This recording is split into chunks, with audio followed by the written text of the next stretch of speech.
غیبت کہتے ہیں کسی کی بارے میں اس کے پیٹھ پیچھے ایسی بات کہنا کہ اگر اس کو معلوم ہو تو اس کو تکلیف ہو، ایسی بات کہنے کو غیبت کہتے ہیں۔ زیادہ تر لوگ اس غیبت کے گناہ میں اس لیے مبتلا ہیں کہ انہوں نے ابھی غیبت کو سمجھا نہیں ہے کہ غیبت کس کو کہتے ہیں۔ اب کوئی شخص کسی کی برائی کر رہا ہے اور اس سے اگر کوئی کہے کہ بھئی آپ غیبت کر رہے ہیں، آپ غیبت نہ کریں، تو فوراً وہ شخص جواب دے گا کہ بھئی میں غیبت نہیں کر رہا،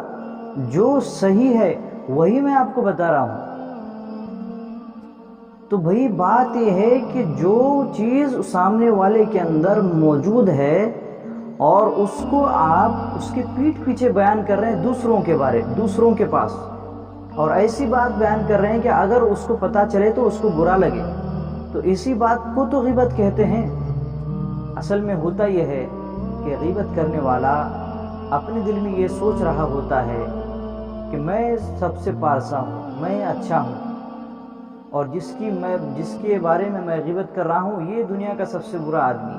اور اللہ کے نبی صلی اللہ علیہ وسلم نے ارشاد فرمایا کہ غیبت ایسا گناہ ہے اور اتنا برا گناہ ہے کہ جیسے کہ کوئی شخص اپنے مردار بھائی کا گوشت کھائے۔ کیا کوئی پسند کرتا ہے ہم میں سے کہ کوئی اپنے مردار بھائی کا گوشت کھائے؟ کوئی پسند نہیں کرتا ہے اس بات کو کہ کوئی اپنے مردار بھائی کا، مرے ہوئے بھائی کا گوشت کھائے۔ تو غیبت کرنا ایسا ہی ہے جیسا کہ وہ مردار بھائی کا گوشت کھا رہا ہے۔ اللہ کے نبی صلی اللہ علیہ وسلم کے زمانے میں 2 عورتوں نے روزہ رکھا اور ان کو بہت زیادہ بعد میں تکلیف شروع ہوئی پیٹ کے اندر، اور تکلیف اتنی بڑی ان کی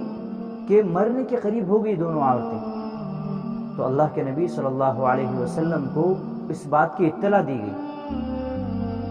تو رسول اللہ صلی اللہ علیہ وسلم نے ان کو طلب فرمایا، ان کو بلایا کہ ان کو بلا لاؤ،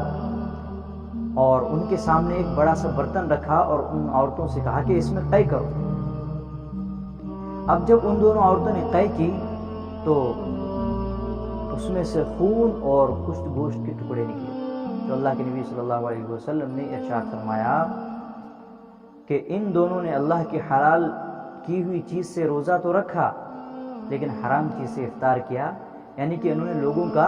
گوشت کھایا۔ یہ دونوں عورتیں لوگوں کی غیبت کرتی رہی، اور اس گناہ کی سنگینی کو نہ سمجھنے کی وجہ سے لوگ بہت سارے اس گناہ میں مبتلا ہیں۔ یاد رکھیں کہ جب تک جس کی غیبت کی ہے وہ شخص جب تک معاف نہیں کرے گا تب تک اللہ تعالیٰ بھی اس گناہ کو معاف نہیں کرتے ہیں۔ اس لیے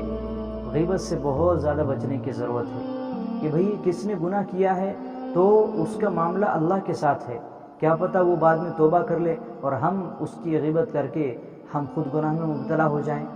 اور اس وقت تک ہمیں معافی بھی نہ ملے گی کہ جب تک وہ سامنے والا شخص ہمیں معاف نہ کرے۔ اس لیے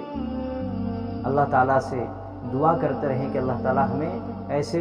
سنگین گناہوں سے حفاظت فرمائے۔